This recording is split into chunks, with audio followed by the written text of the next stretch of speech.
it's me, Jay, your GM. I use he, them, and this is another episode of DM Advice. So yeah, let's just get straight into it. 3 tips for making characters your GMs will love. And you don't have to follow all 3. If you follow one of them, I guarantee you it's going to help your character mesh better with the campaign, mesh better with the world, and it's going to get your GM excited to run for that character. So, what are our 3 tips? I think a lot of this is intuitive to more experienced players, but at the same time, maybe you'll learn something anyway. Number 1, read the campaign premise. I know that is a bit of a joke answer, but at the same time, I think it's not.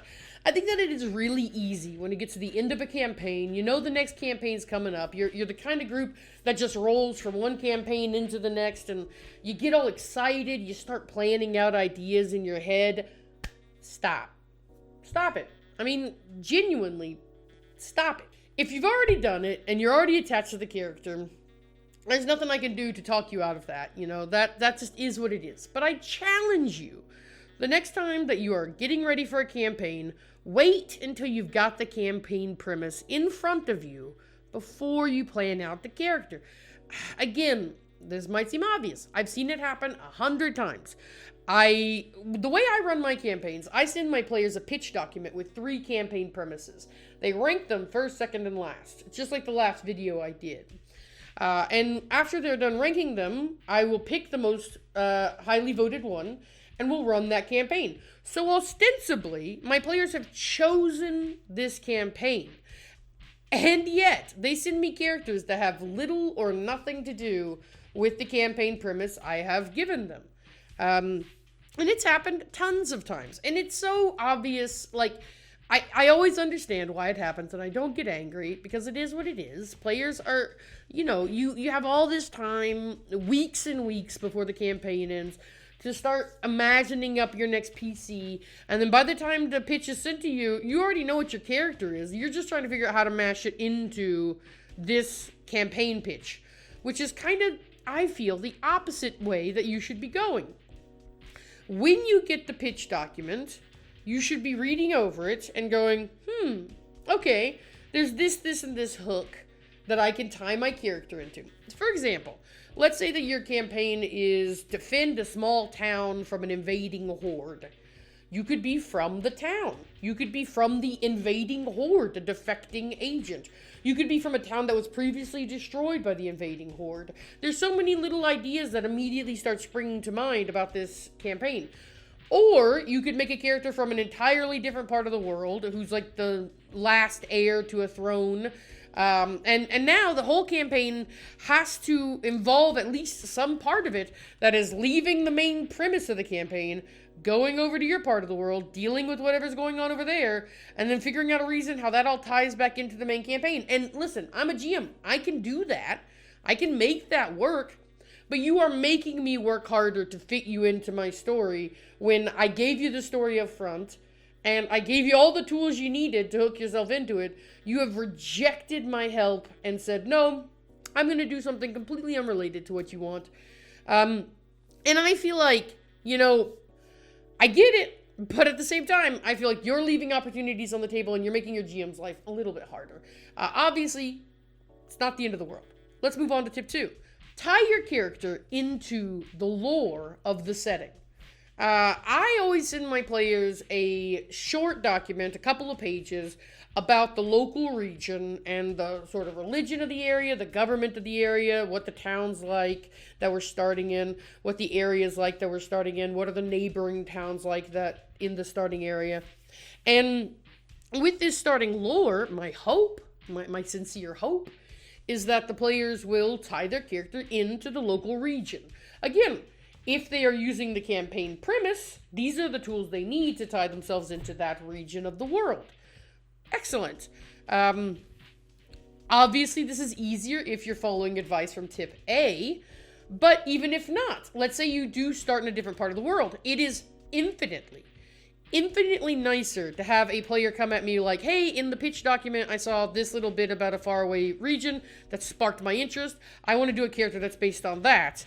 At least then, A, you've read what I sent you, and B, it's already something that exists in my setting, so it's not something I have to invent from whole cloth, and C, it's just an exciting way to build out part of that world that I've already obviously been thinking about, otherwise I wouldn't have put it in the pitch document. So at the same time, like, maybe you didn't follow tip 1, but if you follow tip 2, you've still shown respect to your GM, and you've shown interest in the world that you're playing in. You're creating investment in that region. Another great way to tie your character into the local region or to follow the lore, pick the god that the GM has indicated is the main god in that region. Like, if there's a temple to that god in your pitch document, or a couple of temples to specific gods, pick one of those for your character. I know as a cleric player, you often have a kind of idea of what you want your character to be, and you'll go down the deities list and find the one that sort of most closely matches, but I think there's a lot of fun in just being like a guy from an area serving a god that's maybe not the best fit for you. But you have been so embroiled in their culture since childhood that you have learned to accept this god as yours, that you have learned to love this god, and in creating that like story is interesting. And not only that, but the GM has already indicated that that faction holds power in this region. Which means that if you pick that faction for your character, you're going to have instant connections in the local area. Which means it's going to be easier for you, say, if you need to get backup, or say you need to get someone revived, you can call on members of your faith for assistance, right? So I think that this is a great way to tie your character into the local area. And again, it's about creating a character that your GM is going to be excited to play for and run for. And hey, what's more exciting than a player who actually reads the lore? The third tip for making a character that your GM will love, include a hook in your character. Include something that is yet to be resolved from your backstory. I've heard this described as front story. I don't really like that terminology. I think that like it's a backstory. It is a backstory. But I get what they're going for. Basically, an adventurer should have a past that leads to adventure. If your character's backstory is, I'm a happy guy who lives in this town, it's going to be difficult to motivate your character to adventure. It's going to be difficult to keep you part of the group. It's going to be difficult to justify going on this big world-spanning adventure over the course of the campaign. If your character has a hook in it that ties them into something, so for example, if you read the campaign premise and there was a villain in the campaign premise that you tied your backstory into, like, defeating that villain, you'll obviously be along the ride for anything that happens in the campaign leading to defeating that guy. And therefore, you're naturally tied into the adventure. Alternatively, a mysterious figure in your backstory that the GM has control of can be great. Having a object or relic on your character that you don't know what it does, but you know it's important, can be great. There's lots of ways for the GM to use that.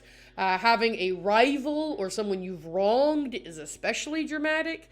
I really like having characters who have enemies or stuff like that, because that's just a free boss with emotional investment down the road. So having a hook in your character backstory, something that the GM can latch onto to drag your character into an adventure, is great. And every GM loves to see something like that. I've seen these be as incredibly broad as players bringing me a blank slate character and saying they have amnesia for everything from before a year ago. Have fun. And I've seen this be as simple as someone being like, oh yeah, this, I betrayed this bad person in my past, and now they're out there in the world looking for me. All of these are just really great ways to get your character out adventuring and get them invested in the plot and have it just be dramatic and exciting. But yeah, if you follow one of these 3 tips, you will have a character your GM appreciates. If you follow 2 of these 3 tips, you will have a GM, like a character that your GM is excited to run for. And if you follow all 3, well, gosh, you're just an ideal player. Send me your resume. No, but I mean, I think it's really important to think about as a player. Obviously, you've got to think about the kind of character you're excited to play. But you should also always be thinking about what is the kind of adventure that fits into this adventure, that fits in with this group, and that fits in with this campaign. And if you can think about those 3 things, it will separate you from just a merely good player to the all-time MVP player that they always invite back for their next campaign. And so here's the advice. I hope it helps, and if it does, leave a comment below. I like reading all the comments. I like replying to all the comments, and I've got to say I've had quite a few comments in my last few videos, and it's been very exciting to see the growth on the channel and new people coming in, and yeah, I just hope that you guys continue to stick around and that you like what you find. Have a good one. Bye.